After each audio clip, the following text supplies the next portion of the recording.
আমার 3 মেয়ের মধ্যে আমাকে যে রাখবে তাকে আজ আমার সব সম্পদ দিয়ে দেব। দেখা যাক কে রাখে। আনিকা, মা দরজাটা খুলতো। মা, হঠাৎ করে তুমি এইখানে? আনিকা মা, আমি আর একা থাকতে পারছি না, আমার ভীষণ কষ্ট হচ্ছে। আমি তোর সাথে থাকার জন্য একেবারে চলে আসছি। আমি তোমাকে রাখতে পারবো না, তোমার অন্য মেয়ের কাছে যাও। এবার তানিয়ার কাছে গিয়ে দেখি। তানিয়া মা, দরজাটা খুলতো। মা, তোমার কি সমস্যা? কি জন্য আসলে এখানে? তানিয়া মা, আমার একা থাকতে ভীষণ কষ্ট হচ্ছে। মা, আমাকে তোর কাছে রেখে দিবি? মা, আমাকে তোর সাথে রেখে দিলে তোকে আজ সবাই লাইক সাবস্ক্রাইব করে দেবে। আমি তোমাকে রাখতে পারবো না, তোমার অন্য মেয়ের কাছে যাও। হায় রে পুরা কপাল, আমি থাকার জন্য কি কোনো মেয়ের কাছে জায়গা নাই? এবার বড় মেয়ে শাহিনার কাছে গিয়ে দেখি। শাহিনা মা, তুই কেমন আছিস মা? মা হঠাৎ করে আমার শ্বশুর বাড়িতে। মা, তুমি আসাতে আমি অনেক খুশি হয়েছি। মা আসো, বসো।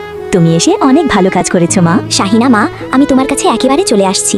আমি তোর সাথে থাকতে চাই, তোর সাথে রেখে দিবি মা আমাকে? মা অবশ্যই থাকবে, তুমি যতদিন বাঁচবে আমার কাছেই থাকবে। মা, আমি তোমার সেবা করতে চাই। এমন ভালো মেয়েকে আমার সব সম্পদ দিয়ে দিচ্ছি।